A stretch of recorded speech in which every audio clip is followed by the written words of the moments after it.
Nous sommes en compagnie et nous allons faire connaissance de Victoria Abril, qui est à l'occasion de sa venue à Toulouse pour parler de L'Addition, un film de Denis Amar. Combien de films avez-vous tourné en France, à part La Lune dans le caniveau et L'Addition? 7 films. 7 films. Oui.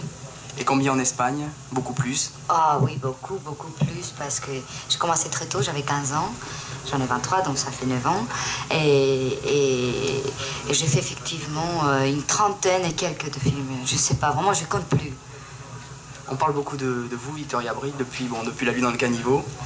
Oui, mais c'est pas seulement en France, oui. C'est pas seulement en Espagne, je fais des films en Italie aussi, oui. Je fais des films en Amérique et en Espagne, et bon, tout ça, ça fait une trentaine.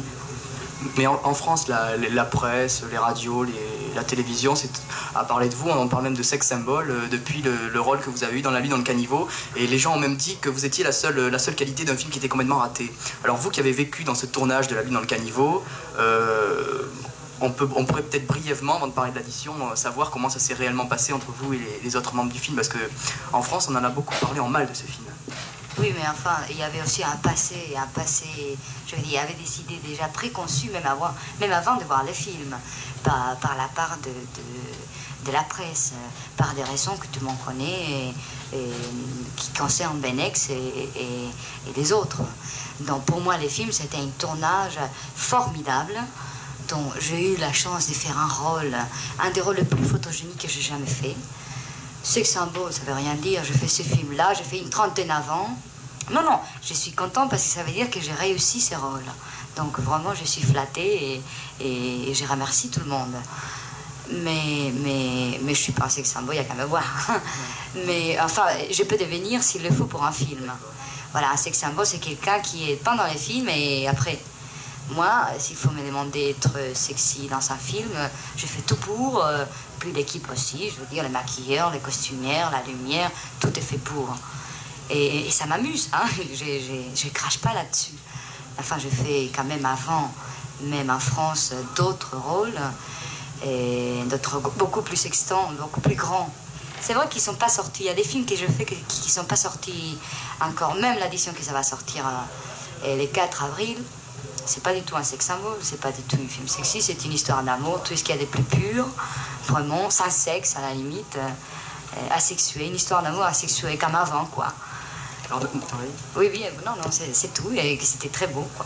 Alors dans L'Addition, on vous voit, avant de payer l'addition, on vous voit essayer de pas la payer, on vous voit dans un supermarché en train d'esquiver l'addition, et c'est le début d'un film. On vous voit à intervalles réguliers dans le film. Pendant le tournage, vous en êtes rendu compte? Je veux dire, on vous voit toutes les 5-10 minutes, revenant, faisant une espèce de ponctuation dans le film. Oui. Jusqu'à la fin, donc. Est-ce que pendant le tournage, le tournage s'est déroulé de la même manière que le film? Ah non, pas du tout. Jamais un tournage s'est fait dans l'ordre des séquences. C'est impossible, ça. Sauf quand tu es dans un studio, et même pas La Lune, c'est un film qui est 95% tourné dans un studio et ça n'a pas été continué. Ça va par décor, et même par chant et contre-chant. Donc, effectivement pas, j'ai tourné 2 jours, après j'ai arrêté, j'ai fait 4 jours, après j'ai arrêté, j'ai fait 3. De toute façon, ma participation dans ce film, c'est une participation très courte. Même si on les voit périodiquement, chaque 10 minutes dans les films, on voit une participation à moi. J'ai tourné que 10 jours sur un film de 35, donc c'est vraiment pas un rôle important. Mais on vit jamais ça. On aimerait bien, les acteurs, pouvoir tourner un film dans l'ordre, parce que comme ça on saurait l'intensité qu'il y a eu, les scènes intérieures, et puis on jouerait par rapport à la scène précédente, comment c'est sorti, etc. Mais enfin, ça c'est aussi le métier, c'est comme ça, et on apprend à les faire, même en jouant les premiers jours la fin et les derniers jours les débuts. Alors dans L'Addition, vous jouez donc le rôle de Patty, qu'on croise dans un supermarché, et qui est sauvé de la prison, en tout cas d'un petit ennui par Richard Berry, qui lui va aller en prison, donc pour un petit peu raconter le scénario, et que vous allez ardemment retrouver. Est-ce qu'à votre avis, dans le scénario, vous allez le retrouver, parce qu'il y a eu une attirance qu'on a vue dès les premières images, ou alors parce que vous sentez qu'une femme, quelque chose de différent qui pourrait faire sortir de l'univers de la prison, va pouvoir lui être utile? Je veux dire, est-ce que c'est, à votre avis, le rôle de Patty, c'était un rôle au début uniquement d'amoureuse, donc, ou alors de sauveuse, quoi? même si le terme sauveuse n'est pas très... Non, je dirais même pas ça.